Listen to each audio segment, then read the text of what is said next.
assertions at odds with the record and contrary to the Department of Justice policy. You went on to say that in the fraud and public corruption section of the United States Attorney's Office for the District of Columbia, you couldn't even recall a case where the government did not seek a guideline sentence after trial. Mrs. Zelensky, is that correct? That's correct, nor could anyone else in the U.S. Attorney's Office recall such a situation. So to be clear, that you could not recall it, and nor could anybody else in that office recall it either. Is that what you just said?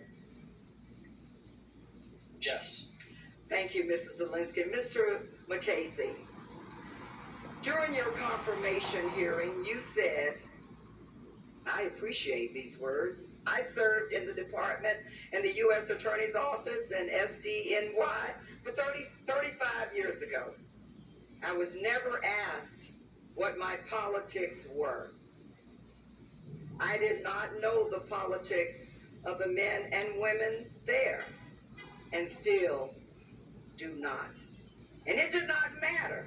It had nothing to do with our job, nothing to do with the way we did it, and could not have anything to do with the job, and cannot have anything to do with the jobs of the people in the Justice Department today. As we find ourselves in this very critical moment, Mr. McCasey, do you stand by your statement? I do. And could you please explain to me why you do not feel that the Roger Stone case has anything, the decisions that have been made in that case have nothing to do with politics and have nothing to do not compromise your position here today and the statement that you made during your confirmation? Because the initial sentencing recommendation was wildly inappropriate, notwithstanding that it resulted from a mechanical application of the guidelines. The only person who determined the sentence in that case was the judge. She could have sentenced the defendant to any term of imprisonment or no term of imprisonment. She chose to sentence him to a term of 40 months, which was within the second recommendation. That second recommendation changed nothing so far as the bottom line result, because the judge is the only person who determines the sentence. Do you believe that the President nor the Attorney General, who has been acting more like the President's personal bodyguard and his fixer, have not engaged in politics as it pertains to the President's grant?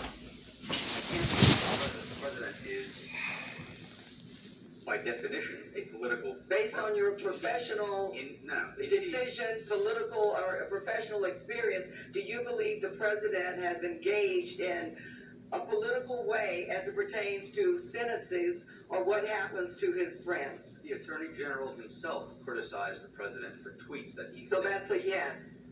It's a maybe. Go ahead. Do you believe the Attorney General has engaged in politics in carrying out the President's wishes? Short answer is no. Mr. Chairman, I yield back. Thank you very much. Gentlelady yields back. Mr.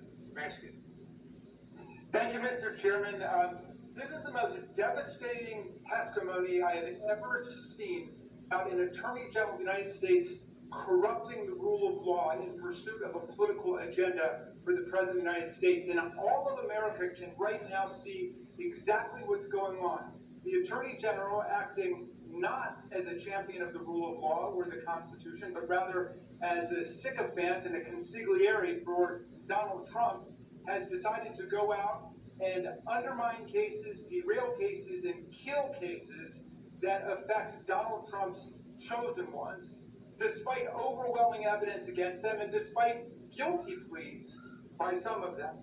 Now, it's going to take us a long time to sort out the full litany of unregistered foreign agents and liars and felons and frauds who have gotten a get-out-of-jail-free card by Attorney General William Barr at the behest of Donald Trump. And we should track all of that down.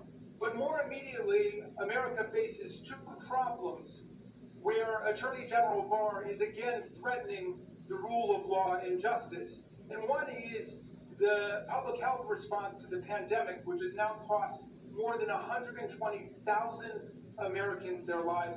And the other is the fall election, which is the people's opportunity to speak, if allowed to do so, without election interference by foreign powers or by the government of the United States itself in an effort to intimidate and repress the vote.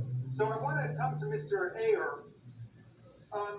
In your testimony, you testified that Attorney General Barr has worked to, quote, create an authoritarian president. And I wrote down some of your basic points here. We obviously don't have time to get into all of them, but you say he undermined the work of independent fact finders, such as the FBI. He ignored and trampled Congress's powers under the Appropriations Clause. He categorically stonewalled congressional oversight and state criminal subpoenas. He attacked and undermined the inspectors general. He used political cronies to review and decide issues of special interest to the president. He reversed government positions in the Stone and Flynn prosecutions. He used the DOJ as a tool of the president's re-election campaign. He directed law enforcement forces to violate the First Amendment rights of peaceful protesters in Lafayette Square, and on and on and on. And all the way to sacking Jeffrey Berman just a day or two ago. But among these things, you mentioned almost in passing that the Attorney General had tried to provide an echo to the President by likening public health orders by legitimate politically elected authorities in America, governors and mayors, to house arrest. And he said that he would work to jawbone the governors into rolling back public health orders put in place as the only mechanism we have to try to lower